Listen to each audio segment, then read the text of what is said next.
Hi, how are you today? Good. How are you, CB? Great, great. Why don't you introduce yourself to our audience? All right. I'm Alisa Blum, and I'm principal consultant of Alisa Blum and Associates, and am a longtime specialist in helping businesses and organizations work effectively across the generations. Terrific. And this is so important today because we have, unlike in years gone by, where you basically have one generation dominating the workspace, now we have multiple generations working in the same space.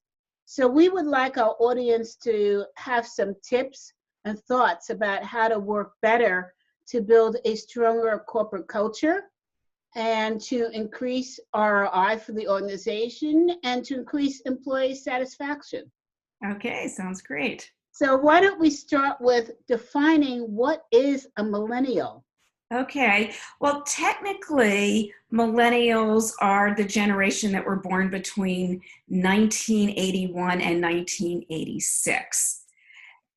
And they're defined that way because there are just certain experiences that this group has had growing up, certain family structures, societal influences that cause people to have similar work styles and behaviors. It is important to keep in mind that obviously not everybody born between 1981 and 1996 is the same.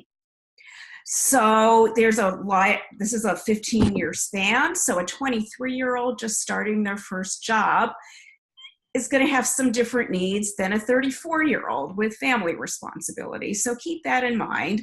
Also keep in mind that we all have different personality styles and we have different cultural influences.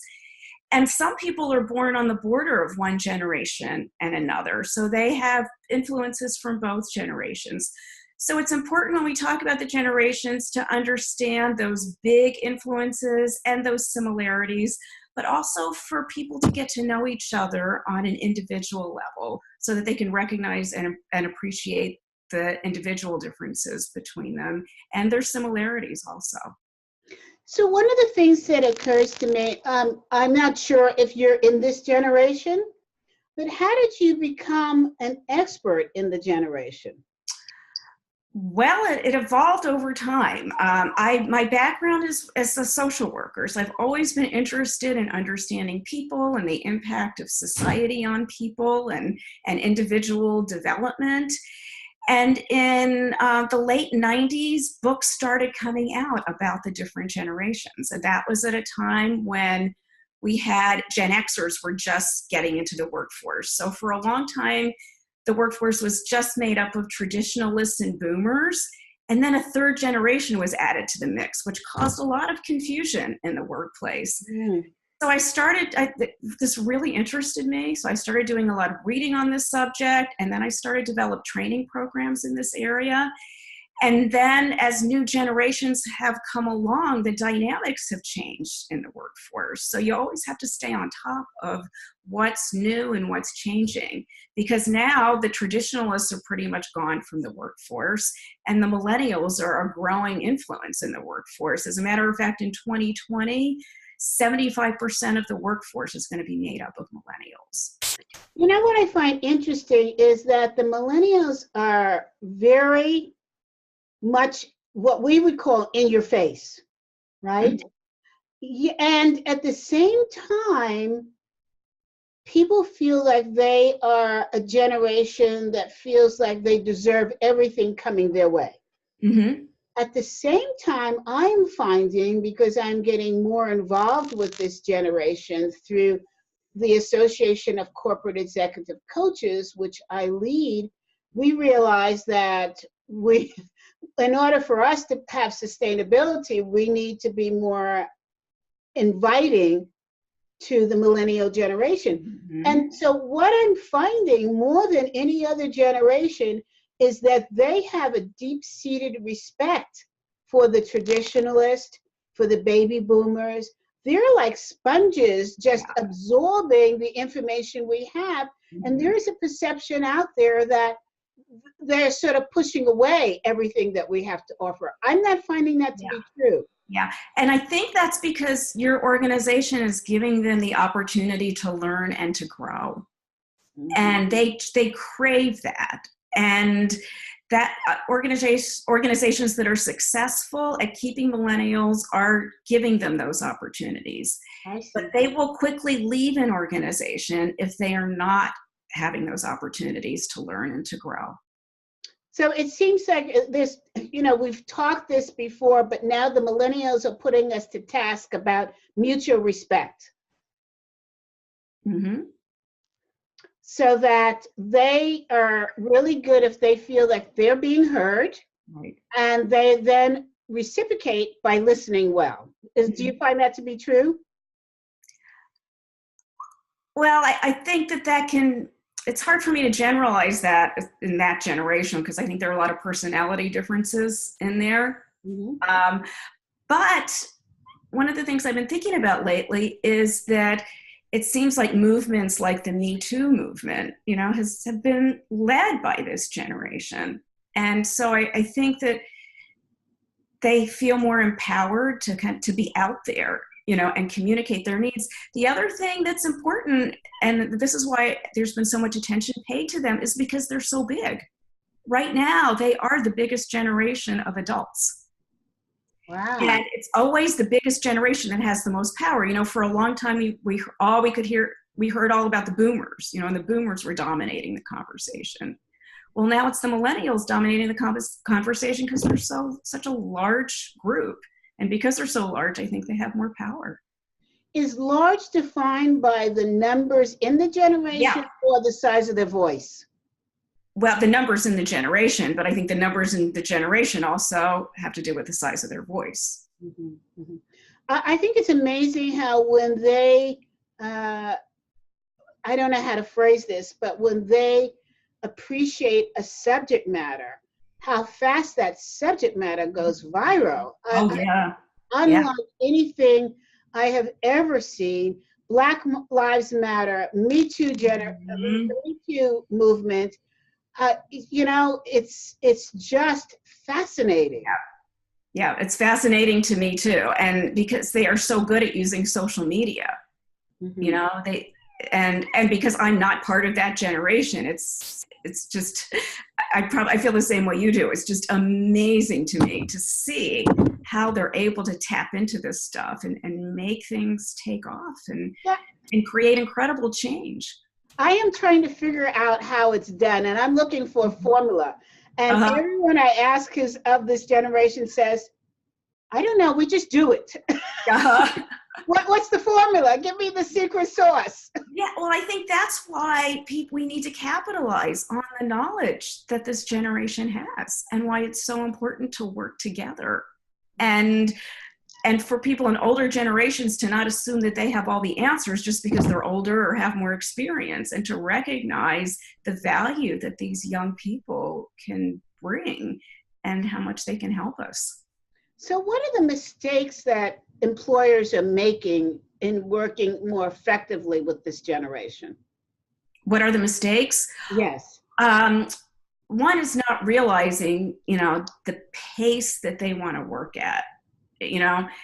Sometimes I'll call them the instant gratification generation, right? Because when you think about it, they grew up with microwave ovens, with cable TV, with Google, they never had to wait for anything. So they get in the workforce. They don't want to have to wait for changes to happen. They don't want to have to wait 5 years or more to advance into a supervisory position. So it's important for employers to recognize that. That doesn't mean they have to give them everything that the millennial employee asks for either, but they have to open up the conversation. So I think for the very beginning of someone's employment, it's important for the manager to talk about career development opportunities in the organization and talk about what does that employee want? What are their goals? What are the goals of the organization? And what can they do together to meet those goals? And maybe the millennials' goals will need to be pared down a little bit to keep pace with the organization. And maybe the organization needs to figure out a way to create change a little faster. so that both of their needs can be met. And I think that often there just aren't those discussions. People don't realize that this is something that they need to talk about. And if they don't have these discussions, what often happens is that millennial employee will, after a year or 2 years maybe, they'll say, oh, my needs aren't being met here, I'm going somewhere else. And the manager doesn't even know why that employee has left. So that communication is just really essential. What do you think is getting in the way of employers having that conversation? Is it just lack of knowledge? Is it in terms that it's needed? Is it lack of knowledge about how to have the conversation?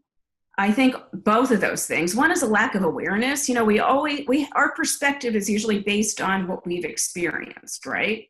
So if we came into the work world and our expectation was that you didn't have these conversations, or you waited for your manager to give you a promotion, we don't always think that somebody else might need something different. So one of the things I like to do in my trainings is raise that awareness and help people realize, okay, you grew up this way, these are your work styles, but these other people have different work styles, and you need to go out of your comfort zone so that you can adapt to their work styles and meet their needs. Can you give us an example of, very concrete example of 3 different work styles? Of 3 different work styles, you said? Yes. Or, why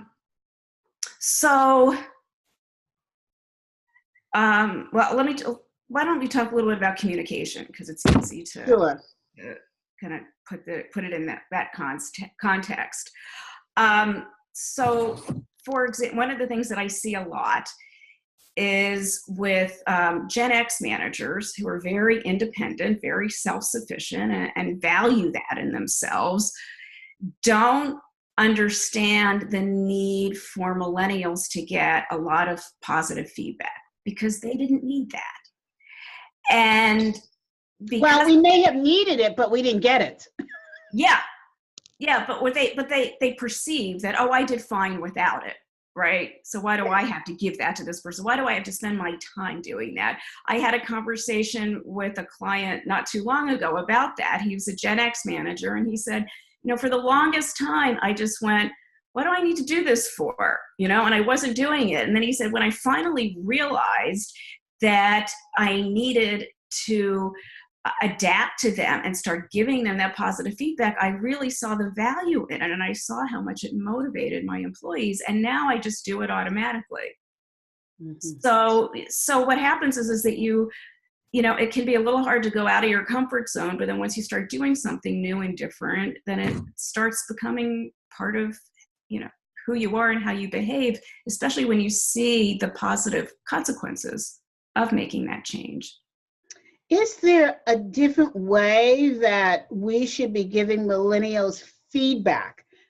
Not compliments, but negative feedback. Well, I guess feedback is not considered negative. Yeah. But change directive feedback. Mm-hmm. Yeah, I think it ties in with what you brought up earlier about how you've noticed that this is a generation that wants to learn. So if we give feedback in that context, not you're doing this wrong, but hey, let me teach you how you can maybe do this differently. And this is how taking a different approach or using a different process can help you be more effective here. So if the manager or supervisor takes that role of a teacher or of a coach, then that can come off in a much more positive way to that millennial employee. And also, it's important to keep in mind, this is a generation in general that is very sensitive to criticism.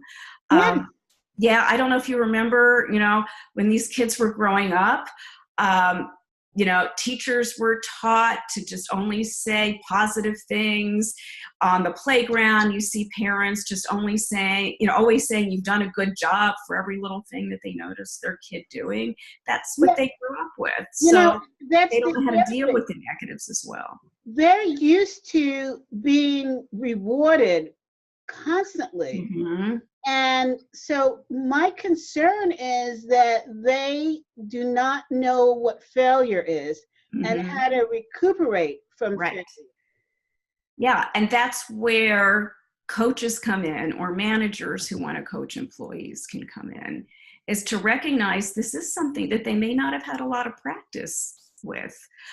You know, there's a book out called, you know, I think it's something like Everybody's deserves a trophy, or everybody gets a trophy or something, you know? And because, you know, in school activities, you know, after school activities, everybody would get some big reward, you know, whether you deserved it or not. So you take those experiences with you as an adult. And that is an issue that comes up sometimes with people of this generation. So is there a specific way that we should start a conversation about this is just not working? This is not. So if you need to communicate to the generation that whatever the issue is not working, is there specific verbiage that you would suggest we use, or is it just plain straight talk?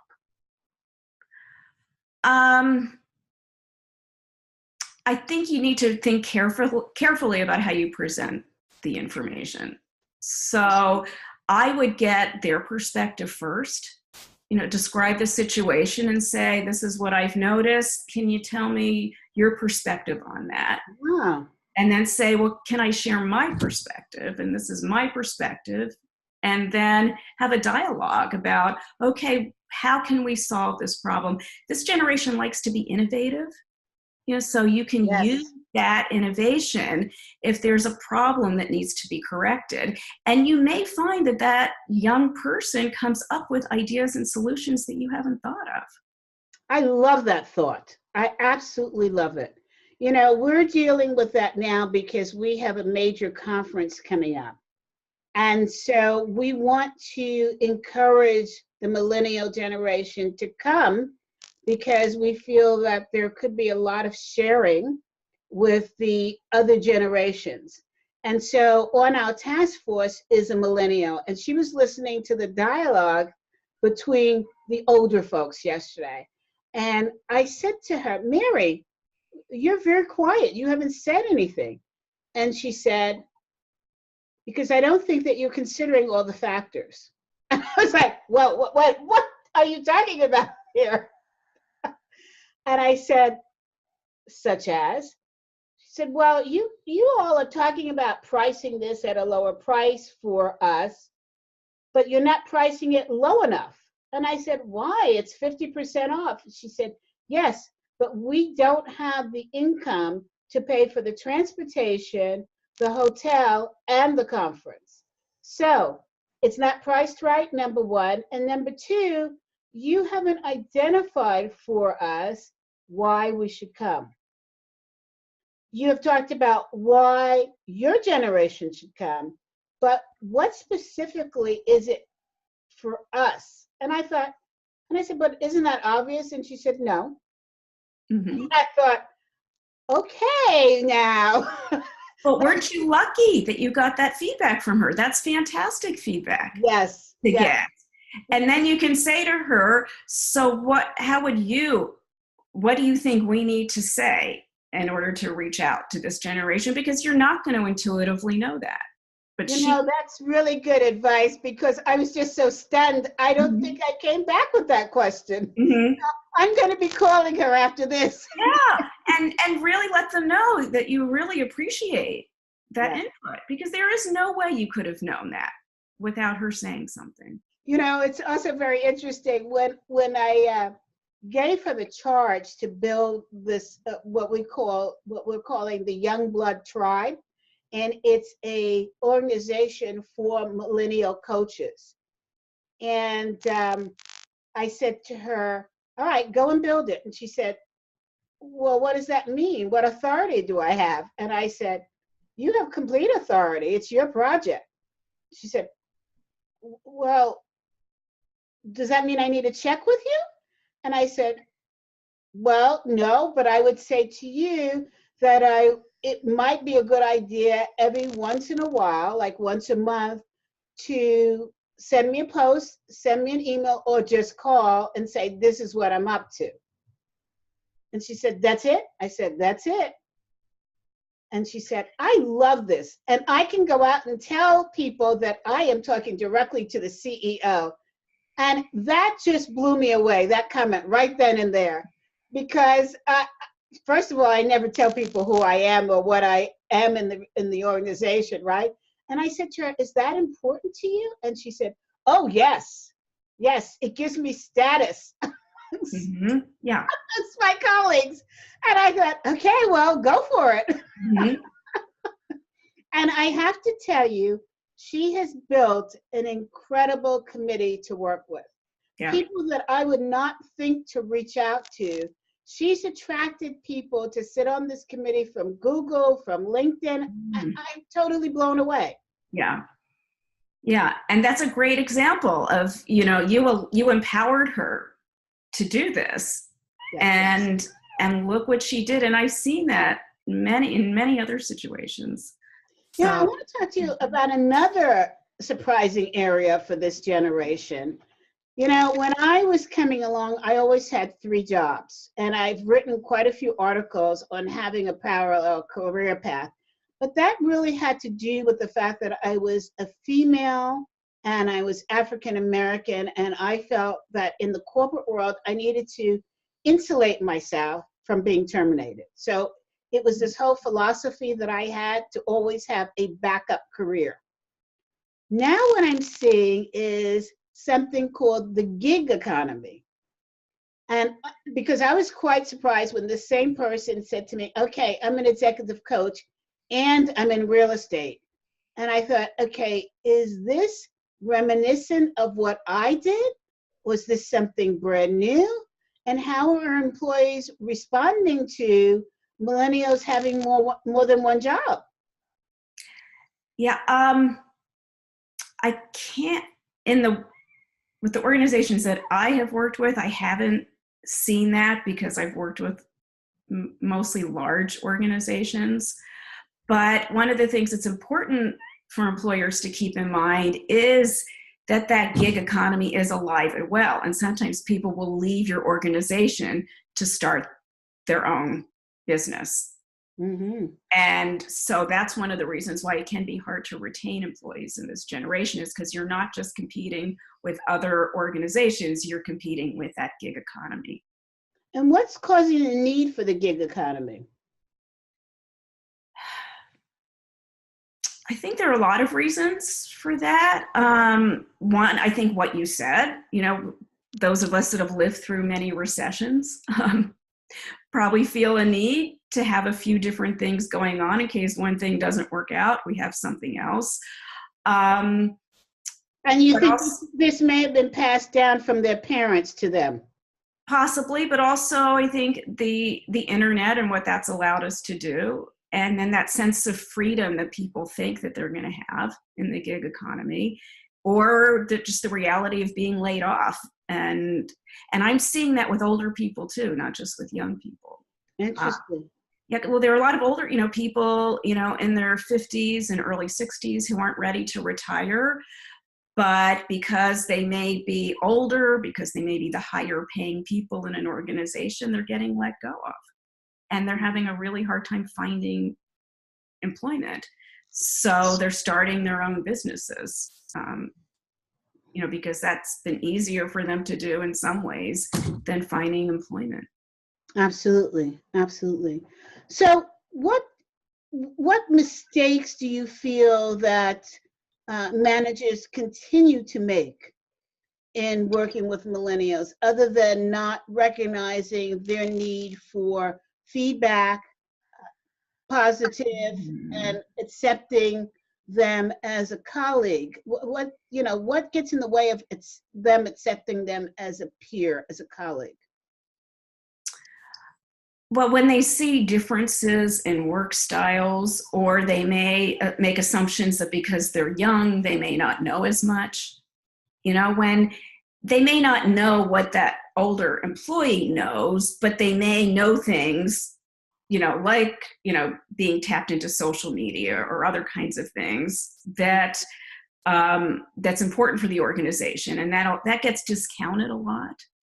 I had somebody contact me last year because she was a millennial and she wanted a training for this particular training on working across generations for her organization because she as a millennial wasn't feeling respected. And she thought that, they empowered this group of people, and it turned out to be the young people, to plan a training session. And she said, oh, maybe this will help me get more respected in the workplace. So just because someone is 26 or 27 and hasn't been in the work world very long doesn't mean that they don't have a lot of knowledge. The other thing that comes up a lot is, and I would imagine you've heard this before, is millennials get called entitled a lot. Yes. And they get very annoyed at that label. I mean, what's the trigger for that annoyance? Because it's said in a very negative way. I've seen this a lot in the trainings that I've done. That there's a perception, and sometimes it's an accurate perception, but sometimes it's not. There's a perception that, because they want things to happen fast, that they feel like they're entitled to that they feel like they're special. Sometimes you just need to harness their ambition, so if we call people ambitious instead of entitled, doesn't that, it frames things in a much more positive way, right? I love it. Yeah, and then figure out, well, how do you manage that? So I talked to a really fantastic manager last year. She worked for quite a while in the Peace Corps, so she worked with a lot of young people. And she said, I noticed in this generation that they just want to jump into things really, really fast, which is great, but they need that structure. So I had to work with them to figure out what structures needed to be put in place so that those goals could be reached realistically. So we all need to work together and use our expertise so that we can reach goals, that we all want to reach, and do them in a way that works for each organization. That brings to mind a question that I had with the earlier part of this interview. So putting structure in place and laying out a path for millennials. Mm-hmm. We went through, as a society, of having many different job levels to having it peer down to a shorter pyramid to reach the top. Mm-hmm. You feel with the millennial generation and them wanting to see steps to get to the top, that will increase the height of the pyramid?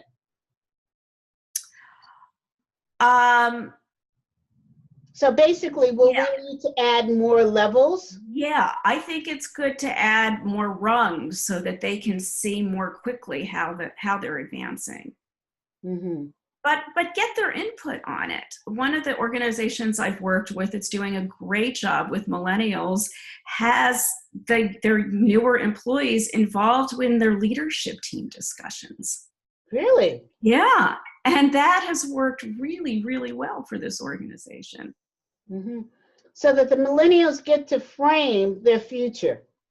They get to frame their future, and they get to see what it's like to lead an organization too. So they get to learn, and then the organization gets a lot of input so that they can stay current, and then they can adapt to the needs of this generation. Do you feel that this generation has a different definition of leadership? Yes, I think the millennials, and to some extent the Gen Xers, who are the generation right above them, and the youngest generation, the Gen Zs that are coming up, all want a flatter organizational structure.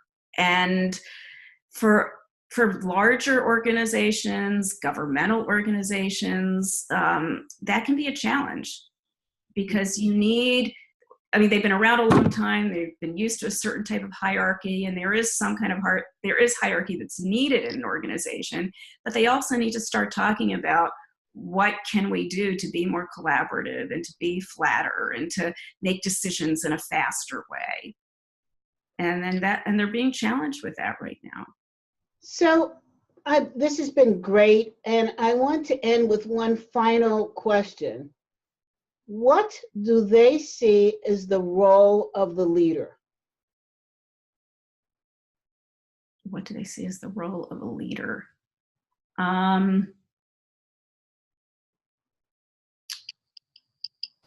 That's a good question. I mean, I think there's a respect, obviously, and you've given examples of that, for people that are leading organizations. But what they want is for the leader to reach out to them and to get their input and to be more collaborative and to not feel like they have to jump through 20 hoops to get the attention of that leader. So have you heard anything when they become the leaders? Mm-hmm. What would they do differently? Well, a lot of them are leaders. You look at a lot of, especially your young tech organizations. Sure, that's true. Yeah, and they are leaders. And, those workplaces are they're more casual, they're more flexible. There are a lot of people working remotely in those organizations.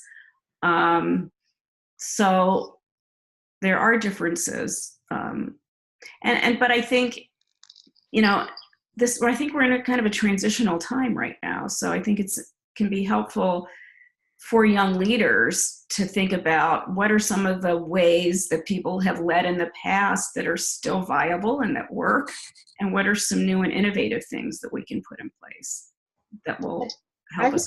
True. I think what we're defining as disruptive behavior in the workforce mm-hmm. is really a new style of leadership. It's more collaborative for sure. Right. It's more inviting for social norms to move in from the outside of the workplace to inside the workplace. Mm-hmm. Right. And people are wanting that, not just work-life balance, but they want that work-life integration, so that they can, work isn't just a place for work, but, there can be downtime at work. We can bring our dogs to work, I'm all in favor of. Yeah. Yeah. So I think we just all need to be open to just new and innovative ways of working and try things out and see what works, see what doesn't work. But being open to change and different ways of working together will really help us get to a new place. This has been terrific. Is there anything you would like to add about your organization specifically and what you do so that our listeners know where to reach when they have problems that they need to solve? Sure. So I do consulting and I do training in this area that range from, short little introductory training sessions to longer sessions to consultations with organizations. I am giving free consultations right now to anybody that wants to email me at Alisa, ALISA, at developtopemployees.com.